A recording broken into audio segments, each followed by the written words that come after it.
Je me suis souvenue tout à l'heure d'une chose que j'avais complètement oubliée, c'est que juste avant que je lance mon activité, une des participantes à la formation métier de coach que j'ai suivie m'a proposé de me tirer les cartes. Et moi, à l'époque, j'étais pas du tout familière du tarot. J'en avais entendu parler, mais j'avais jamais testé. Et donc, j'étais assez excitée, d'autant que je m'apprêtais à vivre deux très grosses transitions. D'une part, j'allais lancer mon activité, mais en plus de ça, j'allais quitter Paris où j'avais passé toute ma vie pour m'installer à Bruxelles avec mon mari. Donc bon, c'était avec une certaine excitation, pas mal d'anticipation que j'attendais cette session.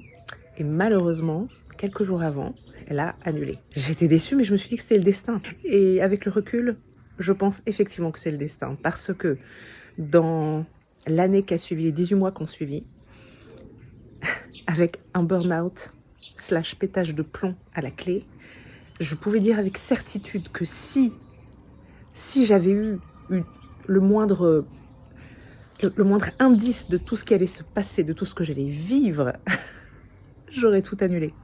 J'aurais pas quitté Paris, j'aurais pas lancé mon activité, je serais restée dans mon petit confort, même si c'était pas du tout satisfaisant, même si tout manquait de sens dans ma vie à ce moment-là. Je l'aurais pas fait, j'aurais pas osé, j'aurais pas voulu passer par tout ça.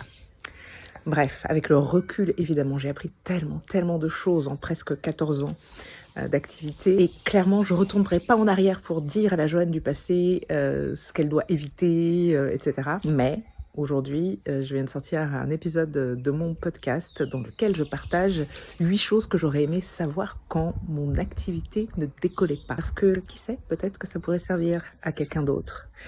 Et ouais, j'ai pas vécu tout ça, j'ai pas souffert tout ça pour ne pas l'offrir au monde. Faites-en ce que vous voulez. Vous savez où trouver le lien pour regarder la vidéo ou écouter l'épisode.